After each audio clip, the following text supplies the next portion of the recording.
Hi, I'm Megan and welcome to my kitchen. In today's What's for Dinner video, I'll be sharing with you what meals we had this past week. Our dinners were easy to make, budget-friendly, and delicious. So if you're looking for some weeknight meal ideas for your family, just keep watching. And in case you missed last week's What's for Dinner video, I will link it down in the description box below. Be sure you check that out as I have a giveaway going on right now for hitting 10,000 subscribers. So the rules and instructions to enter that giveaway are in that video. So like I said, it'll be linked down below if you want to go check it out and get entered into the giveaway. All right, let's get into this week's dinners. First up, I'm making salmon patties. Now, I make my salmon patties pretty simply, but I do it the way that my grandmother showed me. So here's what I'm going to use. First up, I've got a can of salmon. Now, I believe Granny would usually use mackerel, so you can use either or. You can also do this with tuna. I've got some self-rising cornmeal, flour, salt, pepper, and an egg. Like I said, really simple. You could add whatever seasonings you like. I know some people will use like breadcrumbs or crushed up saltine crackers. They'll put in like onions or bell peppers. Just do whatever your preference is. To go along with the salmon patties, I'm going to cook up some of these Italian cut green beans, and then I'm going to cook these boxed au gratin potatoes. Now, I've shown how I make these before on my channel. I'll link that video down below. Basically, all I do is drain most of the liquid off of the salmon, and I do pick out the round bones in the salmon. I leave the little pin bones. And then I add about a quarter cup of the flour, quarter cup of the cornmeal, the egg, salt, and pepper. And then if you need to add in a little bit of liquid, you can add in some of the juice from the salmon, or you could also add in milk. I give that a stir and then form them into patties. Now, usually I get 4 patties out of 1 can. If you have a larger family, double, the amount of all of your ingredients. And then I just shallow fry them in some oil over about medium heat for maybe 3 to 5 minutes per side until they're golden brown. So for the green beans, I did Mandy in the Makings green beans. Shared this many, many times before. I'll have her video linked down below. You basically just saute up some bacon and then add some drained green beans, some chicken broth, garlic powder, salt, pepper, brown sugar, and then simmer those for 30 minutes. And then I cooked the au gratin potatoes just in the on top of the stove actually tonight, according to the package instructions. Here's a picture of my plate. Gary ate later than I did. This evening he wasn't feeling that well, so he was actually taking a late nap. And when he was ready for dinner, I just put his salmon patty on a hamburger bun with a slice of cheese, and then just served him the au gratin potatoes and some of the green beans. And this was our dinner this night. Simple but delicious. For dinner the next night, I tried 2 new recipes. One was for Ouzi Rice, I hope I'm pronouncing that correctly, and the other was for Fattoush Salad. Now, I came across this, I was looking for like some Arabic or Middle Eastern dishes to try. I've mentioned before I'm trying to expand my culinary horizons and try different cuisines, and I kept coming across this recipe, and best from what I can tell from my research is this is kind of like chicken and dumplings in the South. It's just a simple, budget-friendly, home-cooked meal that pretty much everyone's mother or grandmother has like a different recipe or different variation for. But I'll link the recipe that I used down in the description box below. This was really easy to put together and super budget friendly. So let me show you how I did this. So in this skillet, I'm going to add in my lean ground beef. Some of the recipes that I saw called for ground lamb, some called for ground beef. So I'd say just use your preference. To the ground beef, we're going to add some salt and pepper to taste. And as a general rule, when I'm browning up like ground hamburger meat or ground turkey or ground chicken, I'll normally do about a teaspoon of salt and about a half a teaspoon of black pepper. But again, do it to your taste. So to this, we're going to add in the allspice. Now, this particular recipe that I was following called for a tablespoon of ground allspice, which to me kind of seemed like a lot. So I just started out adding half a tablespoon. But of course, just do that to your taste and your preference. So once I've added the allspice, I'm going to add in the garlic powder, and then you're going to want to cook this for maybe about 7 to 10 minutes or so until your ground beef is cooked all the way through, and you do want to kind of break it up into smaller pieces. Now, as you can see, there's no fat in my pan because I used the lean ground beef. If you didn't use lean meat, you may want to drain off some of the fat. So I'm going to set that to the side, and then in a separate pot, I'm going to add in some oil. The recipe said that you could use ghee, which is clarified butter. I did not have that on hand, or it said you could use olive oil. I'm going to use avocado oil because that's just what I've got on hand. I'm going to add in my carrots and peas and then season that with a little salt and pepper and cook this for a few minutes over medium heat until the veggies start to soften up. Next, I'm going to add in some rinsed basmati rice, stock. I'm using some beef broth here. You could do vegetable stock, of course. And then a beef bouillon cube, and then the cinnamon. Now, just like with the allspice, I cut the amount of cinnamon in half. I just wasn't sure how we would feel about it. But next time I make this recipe, I will try using the full amount to the allspice and cinnamon that the recipe called for and see how we like it. But I'm going to give that a stir, and then you're going to bring this to a boil, reduce it to a simmer. Now, the recipe didn't say to cover this, but usually when you make rice, you want to cover it, so that's what I did. I covered it and simmered it for 20 minutes. After the 20 minutes, I turned the heat off. I did not touch the lid. I just moved it to the side of the stove and let it sit for about 5 minutes, and then I'll fluff it with a fork. Now for the fattoush salad, I'm going to make the vinaigrette dressing. So to a little mason jar, I've mentioned this before, but I love making vinaigrettes in a mason jar. I'm going to add in the oil. Again, I'm using avocado oil. I believe the recipe calls for olive oil. Next, we're going to add in the white vinegar. Now, the next ingredient, the recipe calls for pomegranate molasses, which I did not have on hand and I could not find at any grocery store local to me. I looked online, though, and it said that you could use a good sweet balsamic vinegar. So that's what I'm going to use. We're also going to add in some fresh lemon juice. And then sumac, which I also did not have this on hand. I did find it on Amazon. It was pretty reasonable on Amazon. I think this big container was like $4 or $5, and I was ordering some other things, so I went ahead and ordered that. Now we're going to add some salt to taste. Now, the recipe did call for dried mint. Gary does not like mint at all, so I skipped that. I'm sure it would be more authentic, but I wanted him to eat it. So I'm going to add a lid to this and then give it a really, really good shake. Set that to the side. Of course, make sure you give this a taste and adjust the seasonings to your taste.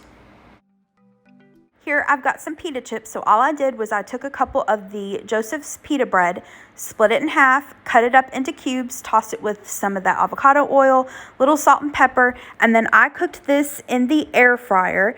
I cooked it at about 400 degrees, and you want to keep your eye on this. These can get really brown really quickly, but I think I cooked mine for about 5 or 6 minutes, and you do want to shake it halfway through. Here are the veggies I'm going to use. So the recipe called for a red bell pepper. I've got an orange, so I'm going to use what I've got. A purple onion, a tomato, some green onions, radishes, and Persian cucumbers. And then not pictured is some fresh parsley. All right, I'm ready to assemble the salad. In this bowl, I've got some romaine lettuce that I washed, dried, and chopped up. And then we're just going to add our veggies. So I'm adding the chopped green onions, the chopped tomatoes. And a quick note, I just kind of eyeballed all of the vegetables. I didn't necessarily go by the amounts in the recipe. I'm going to add some of the thinly sliced radish, the cucumbers, and I had chopped all the vegetables and got them prepped earlier in the day. I've got my bell pepper, and then what else did I throw in there? The green onions, I think. Next, I'm going to add in the purple onions. Now, the recipe called for fresh dill. I didn't have any on hand, and I didn't want to buy, a whole thing of dill at the grocery store just for the salad, so I'm just using dried dill. I'm going to add some of the sumac and then some salt. Now, I don't know why, but it never occurs to me to season my salad, if that makes sense. So I thought adding the sumac to the salad was a really good touch. We're going to add the pita chips, and then we're going to add our vinaigrette, give it a really good toss, and that's it. Now, you do want to kind of eat this right away because you've got the pita chips in there. So if you're maybe meal prepping this or something, I would hold off on adding the vinaigrette and the pita chips until you're ready to eat. All right, so here's the rice. Like I said, I'm going to fluff it with a fork, and this was really hard to do one-handed. I apologize that the pot's you know, kind of going round and round and round. But once we fluff it with a fork, we're going to add in half of the ground beef mixture, give that a stir, and you're going to save the other half of the ground beef mixture to like kind of garnish it. So here's what the mixture looked like when it was done, and here are the plates. Now the recipe that I used strongly suggested serving this with some slivered almonds, and I was kind of hesitant about it, but I'm so glad that it did. It gave such good texture and crunch. The recipe also suggested that you could serve this with some yogurt or cucumber, and so I had just a little bit of tzatziki sauce left in my fridge, which is yogurt and cucumber and lemon, all the things that it suggested going with this. So I served that, and then we've got the fattoush salad, and that fattoush salad was delicious. It was so good, and both my husband and I enjoyed the Ouzi rice. You know, it wasn't, I don't know how to say this, like it wasn't, oh my gosh, the best thing I've ever made, but it was good, and it was quick and easy, budget friendly, and it's something different too. So if you are looking to try new things, especially for your kiddos, I feel like this, you know, is a good way to do that, a good introduction, especially using a lot of things that you probably already have on hand, or like me, you can find substitutions for. So the next day I was busy cleaning and cooking, getting ready for July 4th and my dad's birthday, and I wanted something super, super quick and easy for dinner, and that did not require a lot of dishes. So I decided to do Copycat McRibs. I think I got this idea from Fallon over at Moss Family TV. It's been a while since she shared it. I'll have her channel linked down below. So here's what I'm going to use to make mine. I've got just some plain hot dog buns, and then I like these banquet like riblet patties. You can cook these in the oven according to the package instructions, but I just popped them in the microwave tonight, again just making it easy. Now I like these sandwiches honestly better than McRibs. I know a lot of people love the McRibs, but I feel like the bread that they used for the McRibs is dry, and I feel like a lot of times the McRibs themselves read dry, but I like these. So anyway, all I do is, like I said, cook the ribs according to the package instructions, place it on the bun. You can of course top it with slivered onions and pickles like McDonald's does. We both skipped the onions, and then I skipped the pickles as well. And to go along with the McRibs, I just cooked up some tater tots in the air fryer, cooked them at 400 degrees for maybe about 12 to 15 minutes until they were golden brown, seasoned them up with some of the Steak and Shake seasoning, and then just served it with some fruit. The next day was the 4th of July, and my dad is an Independence Day baby, so we had my parents and my 3 siblings, my uncle, my mom's brother over to celebrate my dad's birthday and the 4th of July. So to start out, I'm going to make some deviled eggs. Now I've shared how I make my deviled eggs and potato salad in a separate video, but I just wanted to kind of quickly go through it. It's been a while since I've shared that. Now I just eyeball everything. I did my best to come up with measurements. I'll put that down below, but I just make it the way that my mom and Granny taught me. So here in this bowl, I've got my egg yolks. All I did was hard boil some eggs, cut them in half, remove the yolks, and I mashed them up with a fork. You can do this in a food processor if you want. Normally I add mayonnaise to my deviled eggs, but Dad prefers Miracle Whip, so that's what I'm going to use today. Then I'm going to add some relish, and I do like quite a bit of relish in my deviled eggs, and I prefer sweet relish, but you can use dill if you prefer that. If you don't have any relish, you could just chop up some pickles. Next, I'm going to add in some yellow mustard. You could use Dijon mustard if you prefer to do that. And then I'm going to season this up with some salt and pepper, and then give this a taste. Adjust the seasonings to your taste. Sometimes, just depending on my mood, I like to put in just a little bit of pickle juice. So I am going to give that a really, really good stir, and then we're ready to fill our deviled eggs. Now, I would put the mixture into a bag and pipe it into the eggs, but as I get older, I care less about that. So I just scoop it into the eggs with a couple of spoons. And then last step is to make them deviled. We're going to add a little bit of paprika, and then these are ready to go. You can eat these right away, but I like to pop them into the refrigerator for at least a couple hours. Next, I'm going to make pea salad. I've shared many different pea salads before my channel, but here recently my mom and uncle and I were talking, and my uncle mentioned that my granny used to make pea salad, which I had no memory of. And so I wanted to make it like she did this time. So I asked my mom a couple days before the 4th of July how granny made it. So this is what she did. So first up, I have a bag of frozen peas. I just let these thaw. You could use canned peas if you prefer. In fact, I need to ask mom if granny used canned peas or frozen peas. Next, we're going to add in some hard-boiled eggs that I just chopped up. Next, I added in some cubed up ham and some chopped purple onion.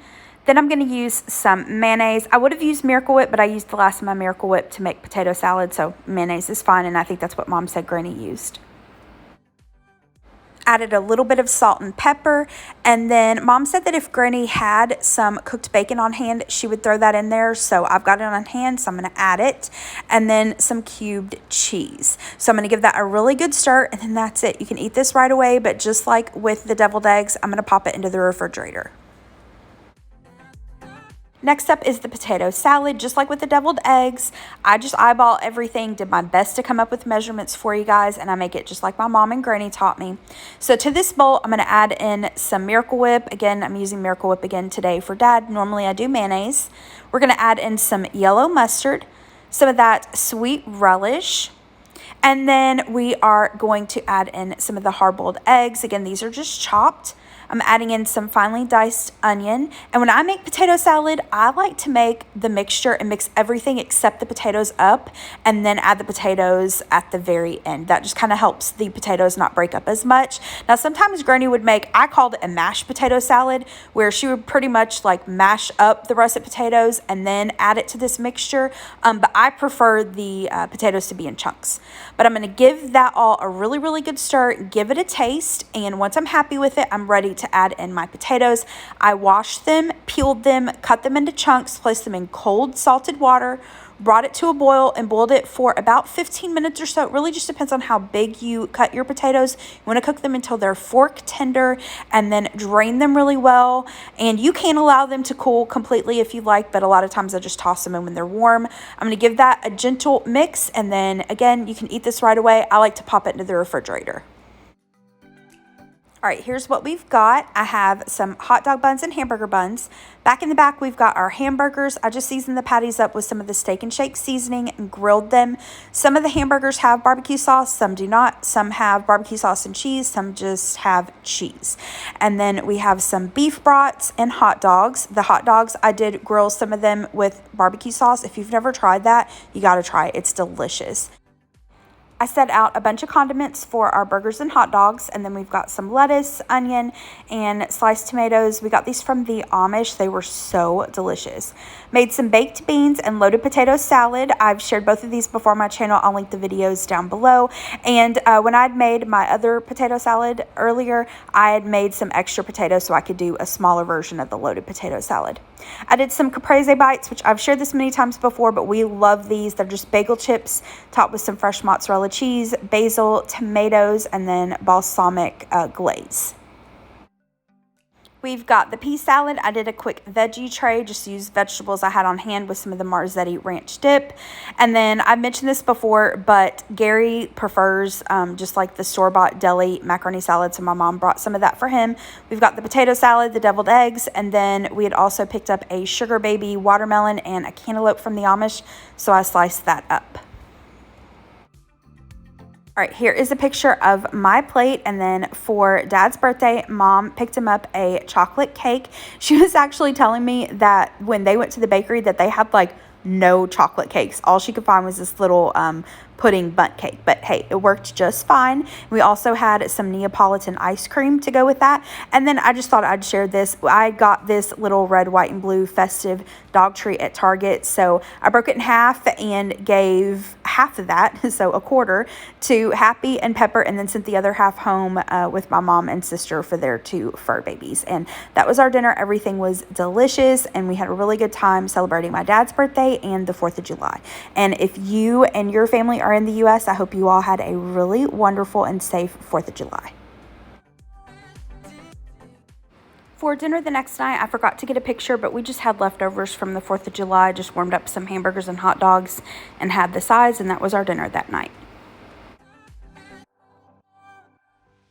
For dinner the next night, we tried a new recipe for grilled pork tenderloin with a peach barbecue sauce. When we went to the Amish market, we got some fresh peaches. They were super sweet and delicious. So to make the peach barbecue sauce, and of course the recipe will be linked down below, I peeled the peaches and then cut them into chunks. I'm going to add them to a saucepan along with some minced garlic, chopped onion, apple cider vinegar, Worcestershire sauce, chili powder, and honey. Once I've got everything added to the pot, I'm going to turn this on medium heat. Once the mixture starts to bubble, I'm going to lower the heat to about medium-low, and then you'll want to cook this uncovered for about 15 minutes. And do stir this occasionally. You know, the peaches are sweet. You've got the honey in there, which is sweet, so you want to make sure it doesn't stick. So after about 15 minutes or so, you can leave it chunky if you would prefer, or you can add it to a blender or use an emulsion blender like I'm going to use. And you just want to whiz it until it is your desired consistency. You can, you know, make it as smooth or as chunky as what you would prefer. But once you've got it to your desired consistency, that's really it. I'm going to allow that to cool down, and then I added about 2/3 of the barbecue sauce to a Ziploc bag along with the pork loin. And the recipe said to marinate this overnight preferably, but I ended up marinating it for 2 nights because we ordered pizza one night. And so anyway, I ended up doing it for 2 nights, and then the recipe calls for you to grill it, but this night it was lightning, and so I just baked this up in the oven.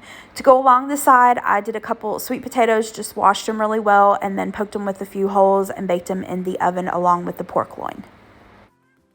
I baked the potatoes and pork at 350 degrees. How long you bake them really just depends on how thick your potatoes and protein are, but you want to make sure that you cook your pork until it's at least 145 degrees internal temperature, and you do want to let it rest for about 10 minutes. So here's a picture of my plate. I forgot to get a picture of Gary's plate. He was at the gym this night, but he ate the same thing that I did, just ate later. We've got some of the sliced pork, the baked sweet potatoes. I finished off with some cinnamon honey butter, and then made some side salads. Now the pork. It was okay. I don't think I would make this recipe again. It just, to me, it didn't have a ton of flavor, which was surprising to me because those peaches were so sweet and so just flavorful. And then I ended up letting it marinate for twice the amount of time that the recipe called for. But I don't know. I just felt like it was okay. It just didn't blow me away. I had high hopes for it, and it didn't meet those, I guess is what I'm saying. But it was still an easy dinner to put together. It was yummy, and the baked potato and salad was so good. I love baked sweet potatoes. The next day, I was not feeling great at all, and a Papa John's pepperoni pizza just sounded good to me. I'd seen a commercial or something. So we did one of their specials. You could get like 2 items for $6.99.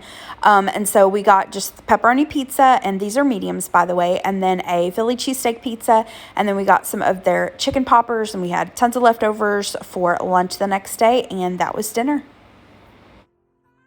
That is it for this week's video. Thank you so much for watching. If you liked this video, got some dinner inspiration from it, hit the thumbs up button below and subscribe to my channel if you're not already. And I hope you have a great rest of the day. Thanks so much. Bye-bye.